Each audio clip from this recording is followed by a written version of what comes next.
What is a dark night of the soul? Are you having a dark night of the soul right now? And if so, what can you do about it? Today, I'm going to answer all of those questions for you and maybe even help you change your life for the better. But before I answer those questions, hi, my name is Clare Zivanovic, and I'm a qualified naturopath, nutritionist, medical herbalist, and a human design analyst. I have also been through many dark nights of the souls. So if you find that you are in this space right now, please know that I understand, I empathize, and I am here to support you as well. The first question we're going to answer is, what is a dark night of the soul? I really sat with the best way to answer this question for you. And yes, I've had a lot of experience with this situation, but I didn't want to give you an explanation that was biased or overly colored by my experience.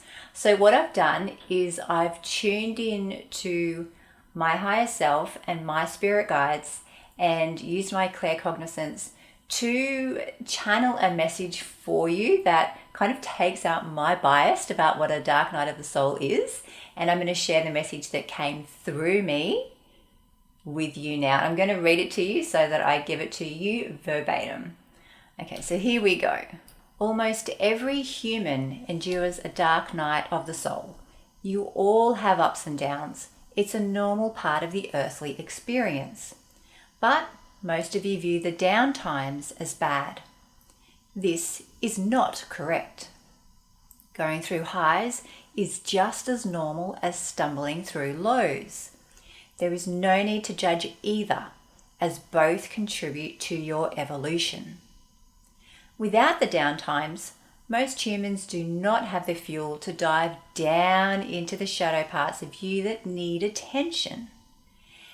If you become ripe for growth but push it away or deny it, a way to instigate the growth can find you, often in an uncomfortable way.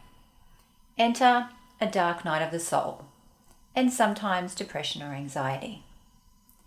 As your saying goes, change or be changed. It's when you're in the eye of your personal storm that you are having a dark night of the soul. You're down the well, and you're being given an opportunity to slow down and ponder the shadows within you, the ones that are holding you back from living your highest potential. This is when everything may feel difficult and you may lack hope. But really, you're becoming aware of the parts of you that are demanding, that are craving your attention. The time has come for you to be transformed. If you've been called down the well, your higher self is there with you. Together, you're working to shed the old ways that no longer serve you and begin stepping into a new version of you. There is nothing to fear. This is a healthy and a normal human process. As humanity evolves and humans own more of their authenticity on a daily basis, this journey will become less common. But until that happens, a dark night of the soul is one way for you to shift into more of the real, authentic version of you. If you are in this experience right now, trust that you can move through it. Know that it will not last forever because change is inevitable. After you emerge, you will be more aligned with your soul's purpose, radiance, abundance, well-being, and joy. Yes, it is worth it. Okay, that was a pretty deep response. I'm sure you will agree. And that explanation goes, I'm sure, way beyond what I was capable to find the words for. So I hope that something in that channeled message helped you understand what a dark night of the soul actually is. Now we're going to look at how can you know if you are in a dark night of the soul right now. A dark night of the soul often begins after sickness, injury, relationship breakdown, shock, trauma, grief, or some other kind of loss. When you're in a situation where you feel like the control has completely been taken away from you and it destabilizes you, it's something that's completely unexpected. It's not uncommon for someone to spiral down into the experience we know as the dark night of the soul. Now, these emotions that feel overwhelming, that feel heavy, they can trigger symptoms within our body. Now, a lot of people, I'm going to say mistakenly believe that the symptoms can trigger maybe the dark night of the soul feelings. But from my experience and my perspective, and I've been in the health industry since 1999 now, it is my observation that it's our emotions, that it's when we feel like we're down deep in that well, that the physical symptoms arise. So if you are having a dark night of the soul, it's not uncommon to feel fatigue, lethargy, extra tired, depression, anxiety, panic attacks. You may have adrenal burnout. You may feel hopeless, despair, apathy, and you may see no way out of your struggles. The good news is there is a way out of your struggle, but it does take a process, if you are down the bottom of that well, to recognize that there is actually a ladder that you can climb to get out of it. Now, as I mentioned before, I've been through a few of these experiences myself. Now, all of them were triggered by sickness and injuries that took a long time to heal. I've been through chronic fatigue syndrome. I've been through, let's say, 2 different journeys where I had injuries that left me on crutches for 6 months each time. And then it took me a further 3+ months to learn to walk properly. I've had a major shoulder and rotator cuff injury, which left me unable to hold even the weight of this cup properly. All of these experiences really pushed me out of my comfort zone unexpectedly, and they took away the control that I had in my life, and they led me to a place where I had to, like the universe, I felt like I was being pushed into myself to analyze my life and my situation to see, okay, maybe something needs to change in my world, because this healing is taking way longer than normal in pretty much every situation that I had. And in every situation, I did dive deep down eventually. After, it's natural to kind of like wallow for a while and feel like a bit of a victim and feel sad and feel upset and feel like the world's against you. I'm like, what am I going to do? Like, it's okay to be there, but it's when you stay there that's a problem. Hopefully that feeling of sadness will trigger you to look within and go, okay, what do I need to change now? And I tell you, every single one of those situations that I have been through, I came out of the sickness, the injury, the dark night of the soul, a transformed person, a new person. And in my channeled message, the last thing they said was, it is worth it. And I 100% agree with that. When you're in the middle of the storm, it doesn't feel like it's worth it. But once you've moved through it and you've done the work, you've made the changes that you need to change within your life, which then allows your body to naturally heal because you're more aligned with what you actually really want, need, and who you authentically are. Healing just naturally occurs when you do that. So if you can take a bird's eye view from that experience, maybe after it's done, you will, I'm sure, agree with me that it is worth going through the experience to see the transformation that occurs within yourself. So please know that there is hope if you are in this experience right now. So what can you do if you're in a dark night of the soul right now? Well, the first thing that I recommend is being patient. You really need to be patient with yourself, because this type of experience, this type of healing, it doesn't have a set timeline. How long is a piece of string?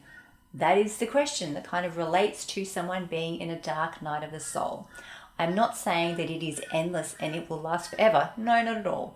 What I'm saying is that these experiences, they're often connected with a lot of divine timing. And if you continue to do the inner work of looking within and realizing where you need to make little tweaks and changes in your life, noticing the things that didn't feel good before, noticing the things that you feel like really are not authentic for you, and changing those so that they do feel more authentic for you in your life, the more you can just focus on doing that and forget about your timeline of physical healing, forget about your timeline of emotional healing, and embrace patience instead. I promise you that you will step out of this experience the more you commit to being your authentic self and following through with your wants and with what your needs, what feels correct for you, what you need. The higher experience of what you're evolving into will find you. I have found that there can be a lot of planetary influence in these situations. So you may be going through a dark night of the soul when you have a huge astrological Pluto transit occurring in your natal chart, or a big Saturn transit going on, for example, in your astrology chart. This isn't true for everyone. I've just noticed that it can be quite common. And my point in saying this is that if there is a planetary influence going on in your life right now, it means that you are supported to get through it. The universe is saying, hey, now is the time to look at this thing, make these changes. You really can. But it also means that the timeline is not a physical thing that you can control. Have patience, because as the planets are continually changing and moving, as will the situation in your life. Now, the second thing that I suggest if you are in a dark night of the soul right now is to prioritize self-love, prioritize self-care. Do the little things that make you feel good. Watch your favorite movie. Drink your favorite drink. Allow yourself to have a massage. Buy yourself your favorite massage oil and give yourself a massage, even if it's just on your hands. Do the little things each day that feel good for you, because they are acts of kindness, and every act of kindness that you give yourself that you genuinely want, that is not someone from the outside world saying, I think you should do this to feel better. No. Doing the little things that make you feel good on the inside, that you genuinely want, that spark that inside of you, that's healing, that's nurturing. That is what this journey wants you to do. Okay, so whatever that is, great. Well, within the realm of ethics, of course. But I do hope that you will notice when something inside you goes, I think I want to do that. Okay, maybe go do that. Now, following on, the third recommendation that I have for you is be in nature. Nature is one of the most healing energies, things that you can be around in this experience here on earth. There is a natural frequency, a natural vibration when you are in nature that you absorb, that your cells notice, and they help to return to their natural state of being, their natural state of well-being, their natural state of allowing, and the natural state of receiving what it is that you need to move into a higher version of you. So the more devices that you're around, the more iPads, phones, TVs, sitting next to the modem if you're close to that. If you sleep with a modem in your room, shut that down at night. The more electrical things that you're around during the day, the more it can distort your energy field, and the more it can feel difficult for you to connect with that which feels good and I'm going to say healing for you. So be in nature. Let your feet touch the grass if you can. Touch the trees, hug the trees if you want, smell the flowers. Just allow yourself to admire the view of nature anywhere. That in itself is very healing. Now, the final suggestion that I have for you is get support. If you do feel like you're going through a dark night of the soul and you just feel completely lost, please reach out for support. Now, that may be a counselor, that may be a psychologist, that may be a friend. It may be, a human design analyst. One of my dark night of the soul experiences led me to find human design, and therefore it led me down a rabbit hole to the depths of understanding myself so much that I felt so authentic that I thought, wow, this is such a powerful tool that can help transform my life, that it can help transform other people's lives, that I felt called to study this science, this art form that is human design.